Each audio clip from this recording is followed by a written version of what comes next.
Welcome, ladies and gentlemen, to this evening's branding and cash flow call.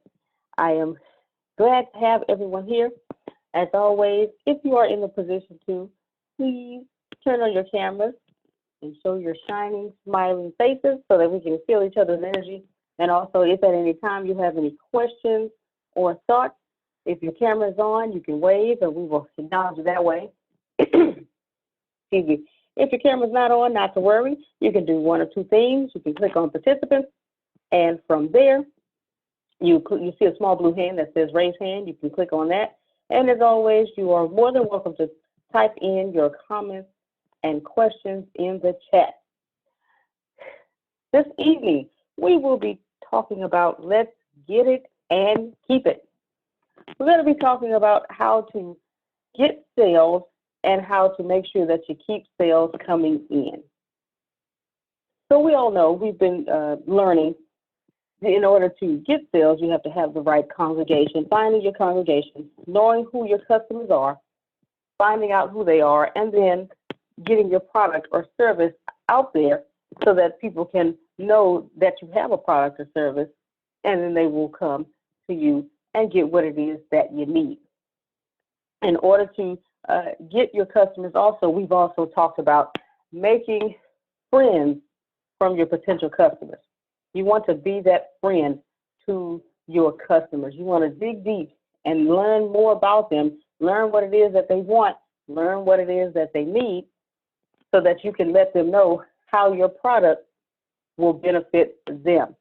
Mr. Field always talks about it, the features and benefits of your product or services, so that the customers can know, okay, this is something that I want, or this is something that I need, and they will get it from you. In order to keep it, you want to make sure that you have what your customers need in order to keep your sales coming in, constantly keep sales coming in. Make sure that you have what your customers need. And it is a difference, because you want to make sure you have what your customers need. You also want to make sure you have what your customers want. Needing something and wanting something are two totally different things. I wanted an iPhone. Did I need an iPhone? No, I just needed a cell phone. But I wanted an iPhone because I love all things Apple. That's just me. I love gadgets. Okay? So you want to make sure that you have what your customers want and what they need.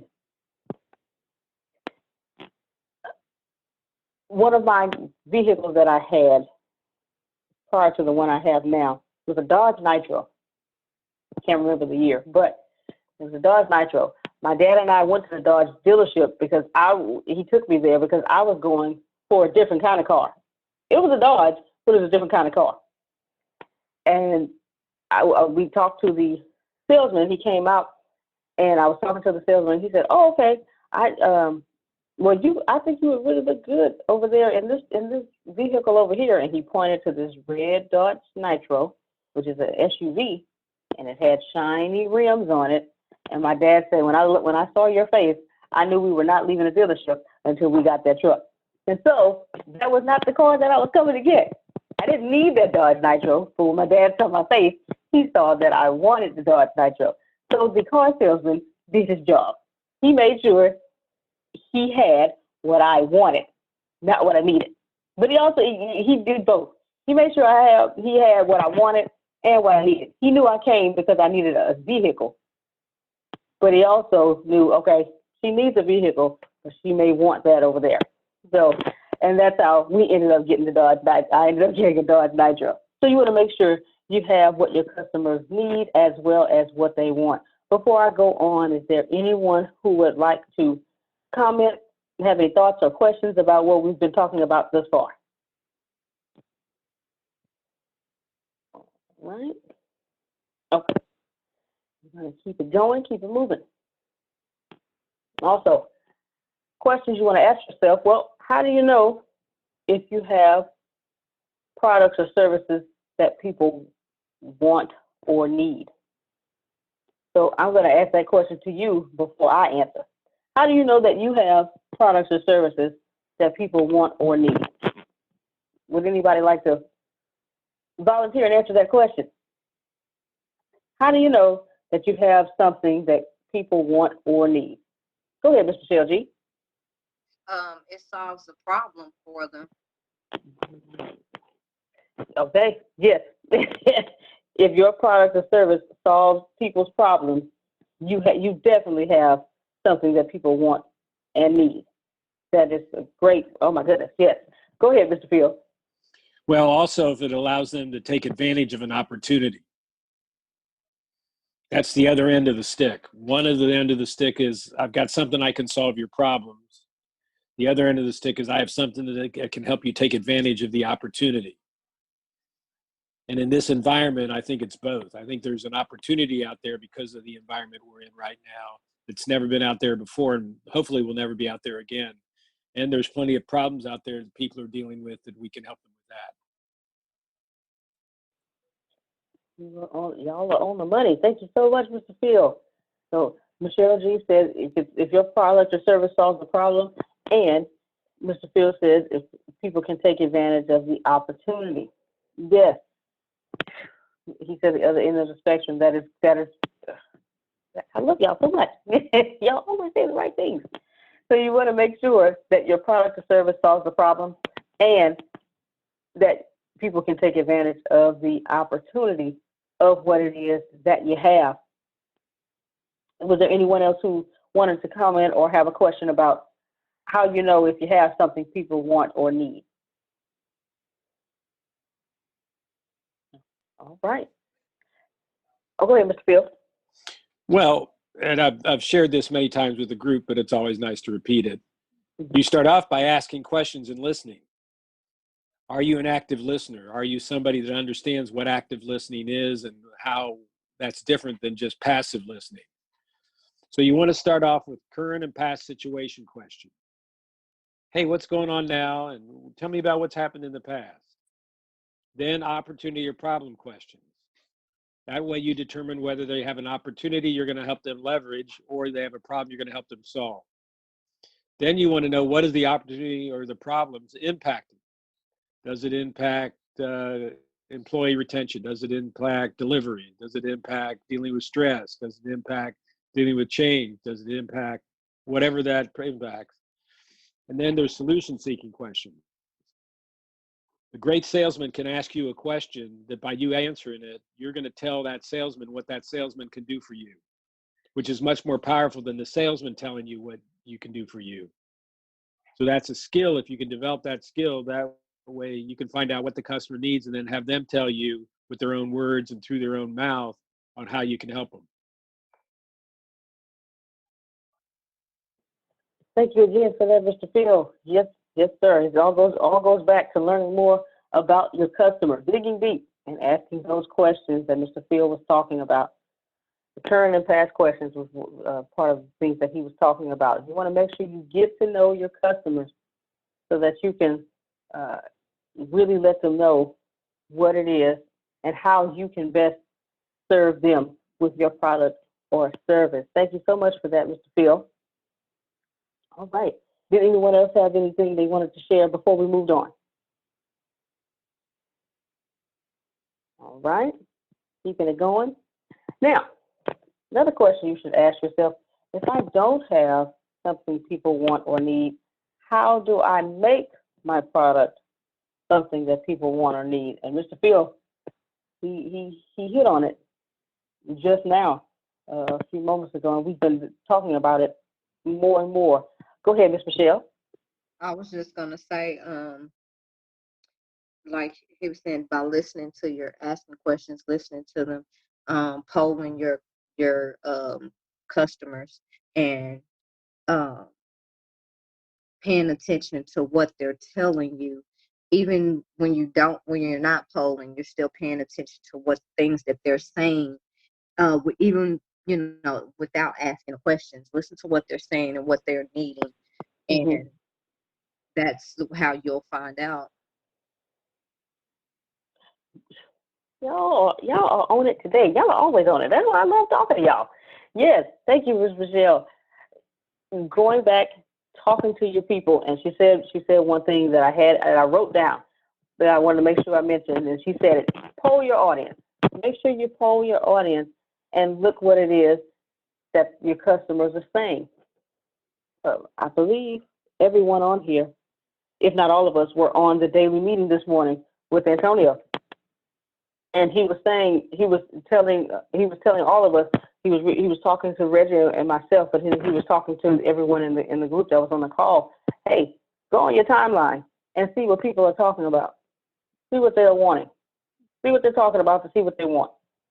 And if your product or service can, fit what it is that they want, you go ahead and you know that those people are your customers. I saw a question. What if you don't know what you can do for them?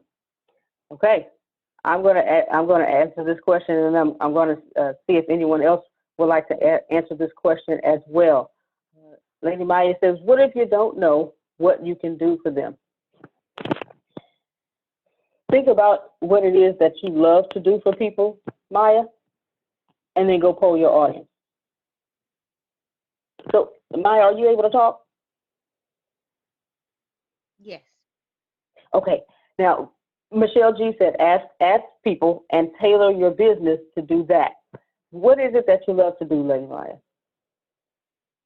I love to make people happy, basically, just to kind of Okay. Keep going. I'm sorry. Wow. Yeah. Okay, you love to make people happy. Okay. So since you love to make people happy, you go and you poll your audience. You go to your social media and you poll your audience and you say, hey, what ways do you like to be made happy? Or something along those lines. And when they say what it is that, makes them happy, you tailor your business to that. Mr. Phil, would you mind answering this question as well? Sure. All right. Maya was asking, what if you don't know what you can do for people? Well, that means that you may not have thought through what you're offering them, because you should think backwards. What do they need? And then how can I put together something that will fulfill their needs, that what I can charge them is enough that I can cover my cost and have a profit. If you watch Shark Tank, they're always asking, how much margin? What's the margin? What's the margin? What do you make it for? What do you wholesale it for? And what does it retail for? Because in good business, you got to have that margin. You have cost of goods, you have expenses, you have revenue, and you should have profit at the end. Some people create a business where they don't make any profit. You can't make it up in volume. The more you sell, the more broke you get. So you got to do some research. And today with the internet, it's so easy to do research, but also intuitively, you know what people want. They want to feel better about themselves. They want to feel better about the people around them. They want to deal with change. They want to deal with stress. They want to learn to communicate better. They want to learn how to get over the doldrums. I've been calling a lot of my past contacts recently and just said, how you doing? I was thinking about you. I just wanted to touch base with you. Hey, everybody. I'm literally on the phone with Christina right now of the most amazing thing that I've ever seen. Now, if you love Gary Vee, you're absolutely going to love this company. I must tell you right now that my mind was just blown. Christina just blew my mind off. I got to go pick it up. She said, why is there only two ways? One way to do something, two ways to do something, and they have a third way. Right side up is the way of the third way. Hey guys, it's Deanna, and I'm here to tell you about this wonderful new company called Right Side Up. Their energy is perfectly amazing, and it's perfect for us, for the entrepreneurs, those just now starting, those that have been established, and those that have growth beyond belief. Right Side Up is the company for you. It's your business. And if the people that you're going to are not transparent with you and giving you what you need so you can understand your campaign, then you want someone on your team. You want someone on your side. And that's what Right Side Up does for you. They give you all of the skills you need. They give you what you need without the black box, without covering up, without the ins and outs or hiding something underneath the rug. No, Right Side Up is perfect for you. Right Side Up, they have a collective of premium, fully vetted growth marketing talent ready for hire, so you don't have to worry about if this person is perfect for you or if this person can actually do what you ask them to do. Right Side Up has already covered that for you. They work directly with you to hand select marketers to work with your team. So whether you just need one person to help you or you need like a team of 5 or 5,000 people, well, not maybe not 5,000, but you know what I mean. Or if you need just 5 hours a week, or if you need 50 hours a week, Right Side Up helps you with that. They specialize in channels like paid search. So if you're looking to put your company on a paid search, so every time somebody searches for you and they find you, paid social and more. And they've also created industry leading practices for Amazon. Think about it, Amazon. Who does not know about Amazon? Affiliate marketing, and guess what else? Podcast advertising. See, Right Side Up is trusted by hundreds of early stage ventures, growing tech companies like DoorDash, Zenefits, and Yelp. We all know about Yelp. We all know about DoorDash. And they're also trusted by well-established Fortune 500 teams to do one thing and one thing better, and that's growth marketing. So if you need to launch a campaign or grow your marketing team, you need Right Side Up. If you've ever been pitched by a marketing agency, you know that the white glove attention you get from the senior executive disappears the moment you sign on the dotted line. Get top level talent for the work you need done from Right Side Up. Right Side Up works directly with companies to hand select marketers to work with your team, whether you need one person or 5 hours a week or 50. And they are trusted by hundreds of early stage ventures, growing tech companies like DoorDash, Zenefits, and Yelp. Yes, Yelp, and well established Fortune 500 teams to do one thing better: growth marketing. So if you need to launch a campaign or grow your marketing team, you need Right Side Up. And right now, Right Side Up is offering our listeners, yes, the Secret to Success podcast listeners, a free week of service after your first quarter of engagement when you go to rightsideup.com/success. So that's right, rightsideup.com/success to speak to one of their marketing strategists and finally get the customer acquisition and marketing help you need. Go to rightsideup.com/success. Yeah, and how you doing with this situation we're all dealing with? And then I just shut up and listen. And it's amazing how they say, boy, I appreciate you even called. I appreciate you were willing to listen. And then I find little nuggets of things that I might be able to do for them at no cost to them and no cost to me. It's just something I did for them. And then when we come out of this, and we will come out of this, they'll remember you. They'll say, boy, that Grace called me when things were tough and really helped me out. Now I need some help in this area. Maybe she can help me there, and they'll call you. So now's the time to plant the seeds that will grow into some profits later on. Or you can go hide under the bed and see what that gets you.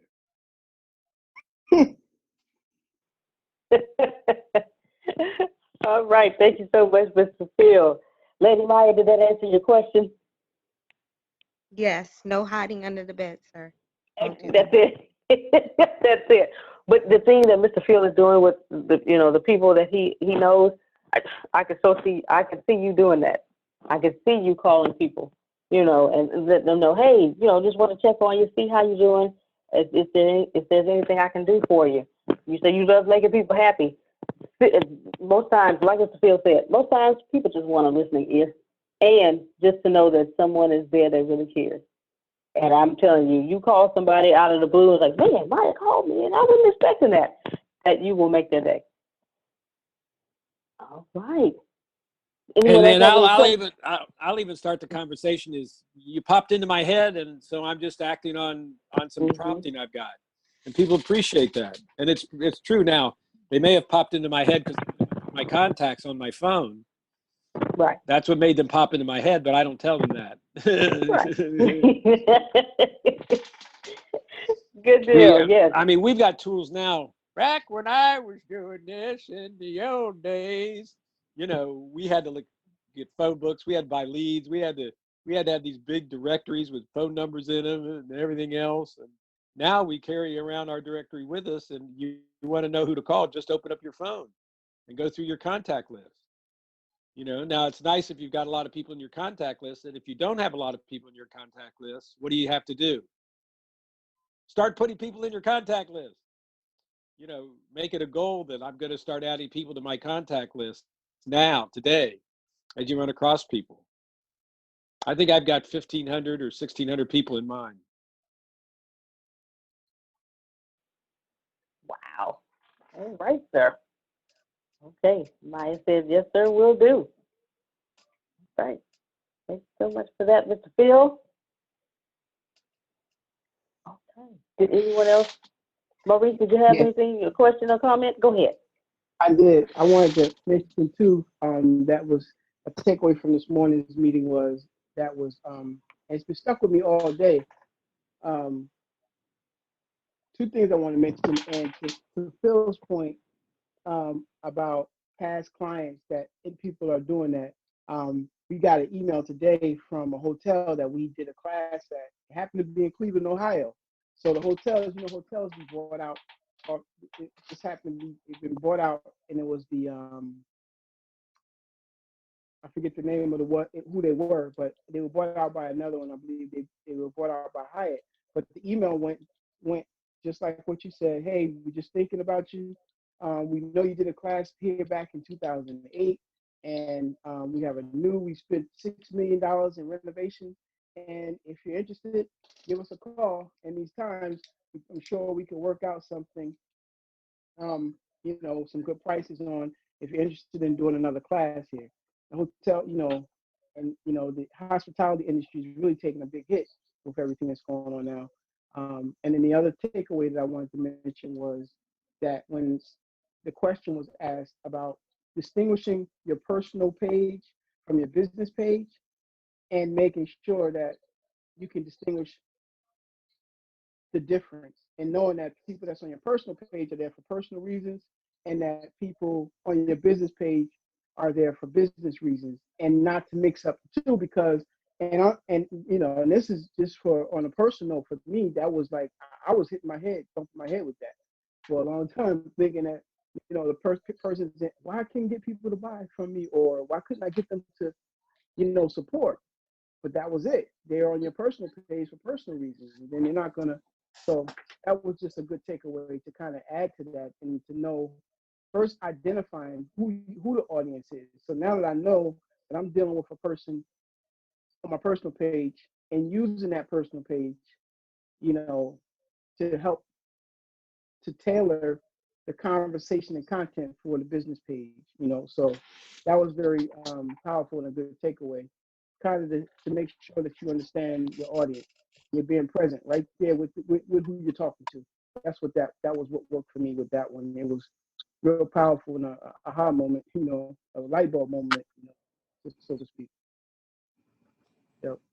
Yeah, I agree with all that.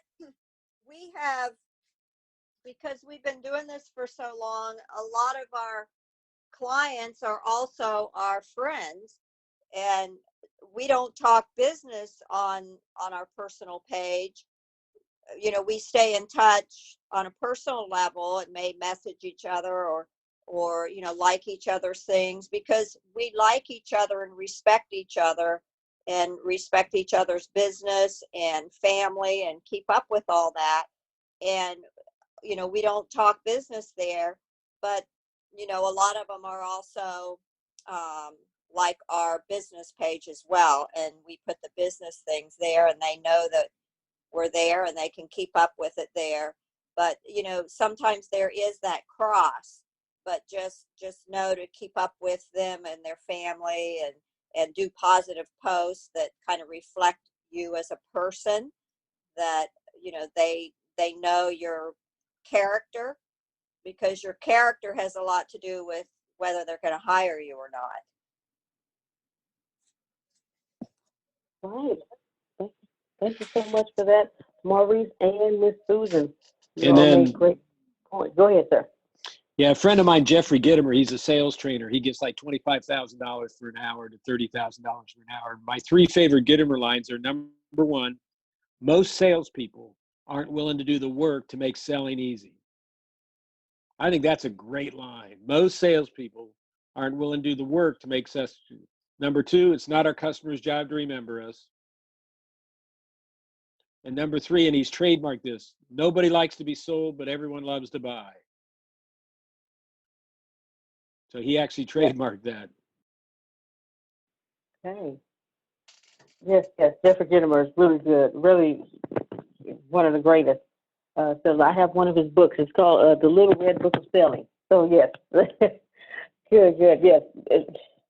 No one loves selling, but they love to buy. Yes. Okay. I don't like to be sold, but I love to buy. My deal is, if I buy, that means you had to sell me on something. So, Mr. Peel, can you break that down real quick? Yeah, it really comes down to trust. You know, do I trust the person I'm dealing with to understand me well enough that are willing to give me something that will fulfill my needs? The best car salesman I've ever been across is a friend of mine, Ralph Marinacci. And I started buying cars from him when I was 18 years old. And I've probably bought 80% of my cars from him in my lifetime, which have been a few, if you can imagine. And here's how we would do it. I would call him up. I would tell him what I wanted. He would find it. I would buy it. And if anything was wrong, he would fix it. That was our deal. Never negotiated price with him because I didn't want to insult him. I trusted him enough that he didn't have enough margin here that he'd make his money, but he'd give me the best price he could. That's the kind of relationship you want to have with your customers, that they trust you well enough that they're going to tell you what their needs are. You're going to go find what they said they needed. You're going to offer it to them. They're going to buy. And if anything doesn't work, you're going to fix it. Right. Thank you so much for that. Thank you. All right. Okay.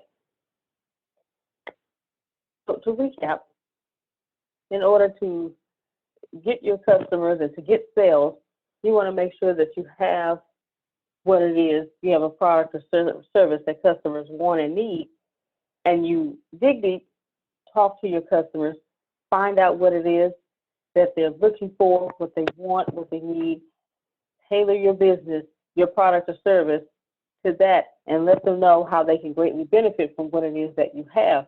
And then to keep sales coming in, you continue to do that same process. You keep up with the customers, continue to talk with them, see what it is that they want or need. Make sure that you have what it is they want or need. And another way that you know that you have something, a product or service that others want or need, is when a customer has your product or service and then they go and tell others about it. You definitely have a product or service that others want or need. Word of mouth is the best advertisement ever. And when somebody tells, oh, if I have a friend in the Philadelphia area, New Jersey area, yeah, I'm looking to buy a house. You know anybody that can help me out? I sure do. I got a good friend of mine, Maurice Muhammad, that I'm going to give him your number, and he will take good care of you. Oh, but you know what? I'm looking to start a nonprofit. I just don't know how to get it off the ground. You know anybody? I sure do. Michelle Graham. I'm going to give you her number. I'm pretty sure she can take care of you. She will greatly take care of you. Oh, I'm looking to. I'm getting started into speaking and professional speaking, but I just need to have the tools and the things that you need to get. You know anybody? I sure do. I got some humor consultants for you. They'll take good care of you. Word of mouth, best advertisement ever. You know you have something that people want or need when others are talking about your product or your service. I've been doing the math videos online. Thank you to those of you who have been commenting on my videos. And I've been having people say, oh, thank you for these videos. Parents need these types of videos because the kids are at home and they want them to continue to learn. So coming up with something that Antonio told me 2 years ago to do. It's okay. I'm doing it now. But it's something that parents definitely want and need for their children. And you want to make sure that you have that with your product or service. Did anyone, oh, go ahead, Mr. Phil. Yeah, and the challenge, and I've said this before, on the most people have a very negative view of salesmen because you know the line, oh, he could sell ice cubes to the Eskimos. Yeah. To me, that's offensive. Unless that Eskimo needed those ice cubes, the fact that you could sell ice cubes to an Eskimo, that means you're a manipulator. That means you're a crook. That means you're a thief. So I'm offended when somebody says that. And now the Eskimo may need ice cubes because he doesn't or she doesn't have a way to create the cubes, and therefore you can provide them with value. But just to say that, that's what puts salesmen in a bad light, because they have this reputation from the old snake oil salesman. You know, hey, I got this back in the old days. I wrote an article in 1982, You Thought You Were a Banker, Not a Salesman, that had talked about the selling process in the banking environment. And you know what? It's still valid today. I still send it out when I run into a banker. I send it to them. And they go, Phil, this article is as valid today as it was in 82. I said, I know. That's a good thing and a bad thing. We haven't progressed. He goes, you're right. Yes, sir. Yes, sir. But people do, most people do have, when they hear the word sales, it's like a bad connotation with it. And so you want to make sure that, we talked about it in another training, where you don't have to tell people that you're in sales, but you answer questions, and you tell people what it is that you have to offer about your business or your service. Because a lot of times people don't want to be salesmen, but they have products or services that they need to sell. So you want to make sure that you put it in a good light. Let people know, hey, I'm not a crook. I am not, the snake oil salesman. I am the person who is here to help you with what it is that you need, help you with what it is that you want. Does anyone else have any questions or thoughts? Yeah, I have a thought to add to. Go ahead, sir. Function supersedes title. That's what comes to mind. Is function. So if you do the function of serving a person, then you don't have to sell them. So almost as, so if you serving a person and giving information on what you do well, let's use math, and you, like with the videos, it will be no brainer for me to make sure I reach out to you if I need some math tutoring, or need, because of your, because you're doing the function. So that's what comes to mind, is like function supersedes the title, in sales. If I'm doing it or carrying it out, then I'm not really selling, that'll automatically happen. That's a natural thing. The natural process of it should happen if I'm serving you. If I serve you in the manner, then I don't have to sell you. And that's one of the takeaways I'm learning from these classes. Is that because for a long time it was a negative connotation to sell, and I didn't really realize it until I started listening to and taking the classes, and it was that negative of being sold by someone that was able to sell ice to an Eskimo, or sell a Brooklyn Bridge to you, or sell you, sell you New York City, or being in that, having that experience with individuals. And I'm in sales, and dealing with that. So, but when that was the takeaway. That's what I thought. That's the thought I had to add. Thank you for letting me share that. Right. Thank you. That's good. You're right. You're right. It's when you put it as I'm not selling. I'm really serving. In which case you are. Your product or your service, you are actually serving people with what it is that you have. And when you look at it like that, when people will tell you all the time, man, I'm not good in sales. I know I have this product and service, but I'm not good in sales. But if you put it in, you let them know, hey, you're actually serving people with your product or service, they'll, you know what, you're right, that's what I'm doing, and they will take that a lot better, and then really go with it. Because one of our very own, Adonia, yeah, she doesn't like sales, she don't like sales either. No. But when she knows that she's serving and helping people within her gifts, you couldn't stop her. So thank you for that, Maurice. Anyone else? Any questions or thoughts? All right. Well, thank you, ladies and gentlemen, for joining us on this week's Branding and Cash Flow. Those of us who are part of the Bureau of Dominant Speakers, get ready. In about 27 minutes, we will be going in training with Phil and Susan Sorrentino on having fun while getting paid to speak. As soon as we jump off this call, we'll be jumping on the next call. If you want to chime in early, you can.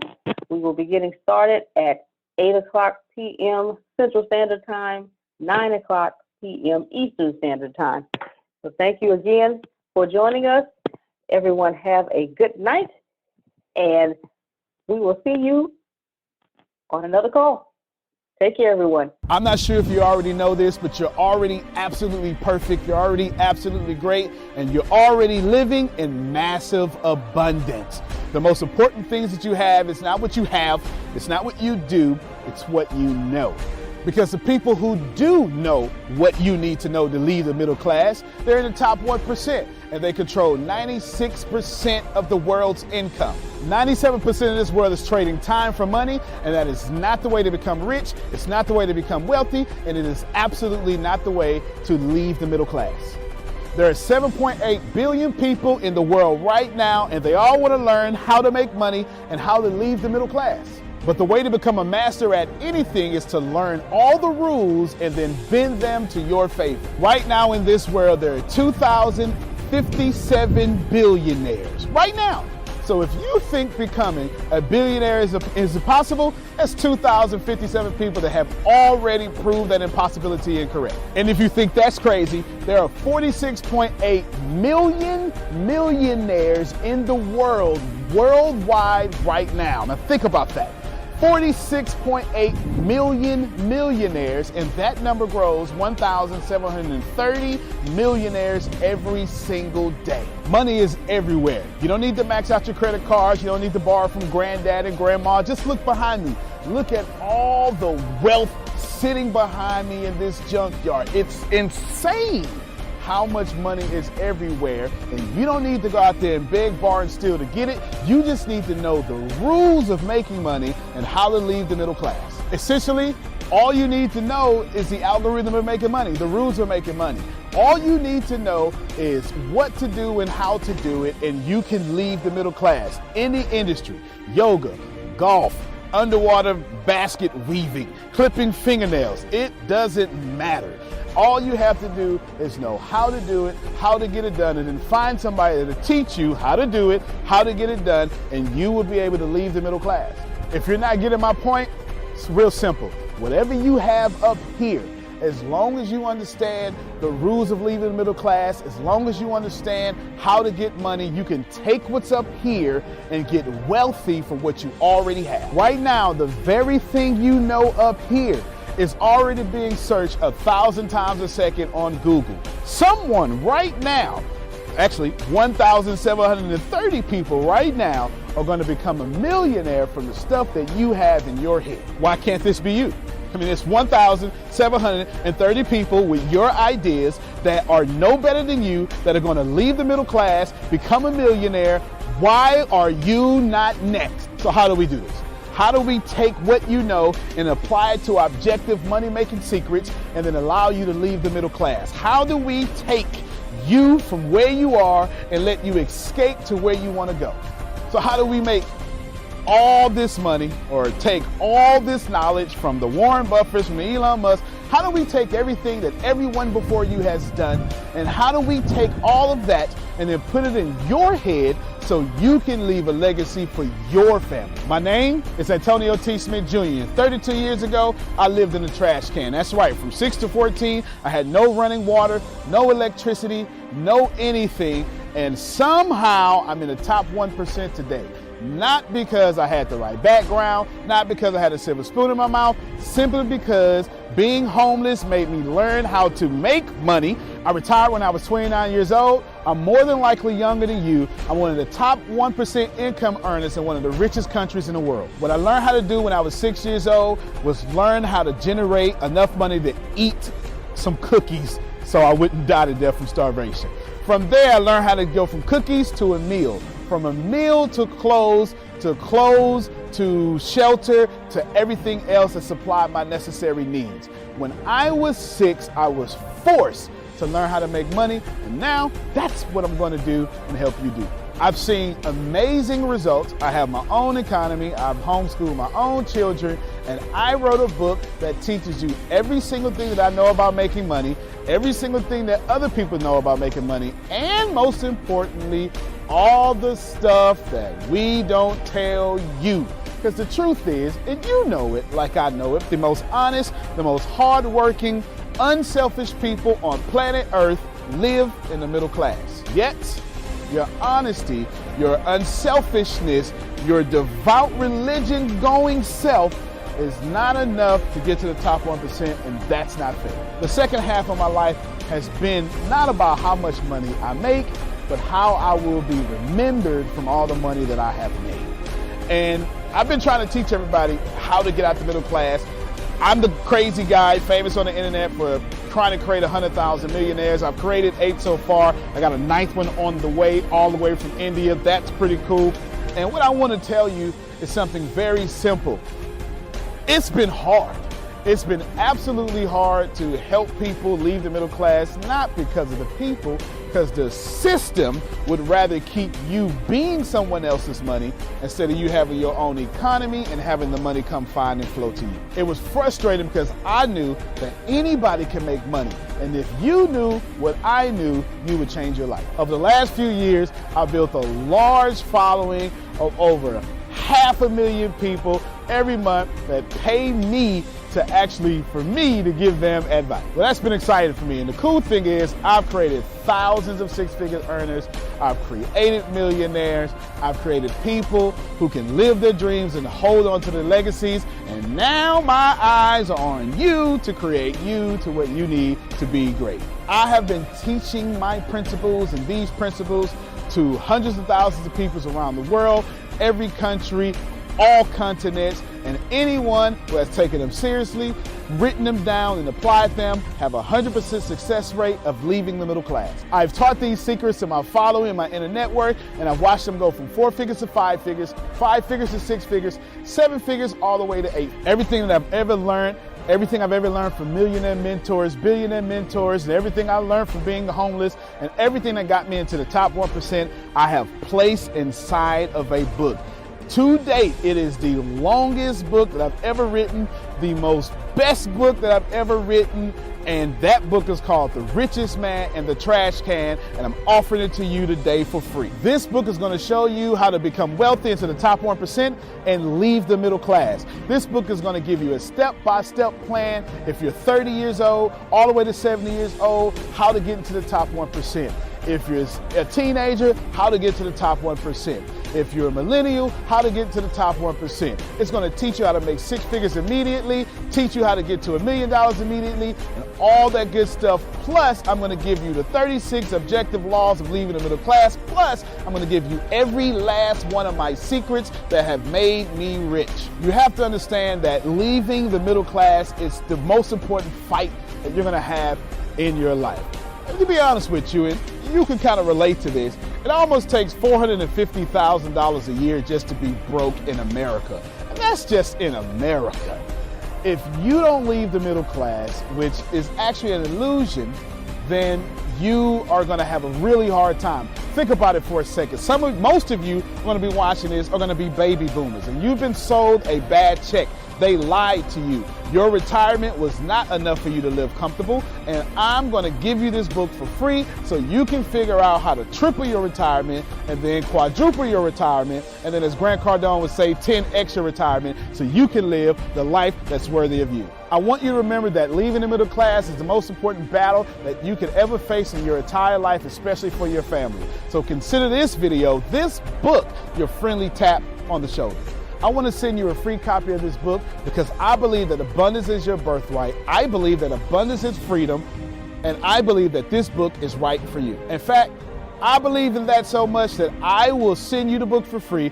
All you have to do is cover the cost of shipping. I'll eat the cost. I'll take the loss. And all you have to do is get the book and dominate your reality right now and apply the principles so you can be the best person for your life that is yours. Fill out the form sitting right there to the right.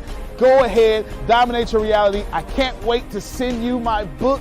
I can't wait to meet you. I can't wait to have you as someone that's been on the journey with me. Antonio T. Smith Jr., you can plant better. You can dominate.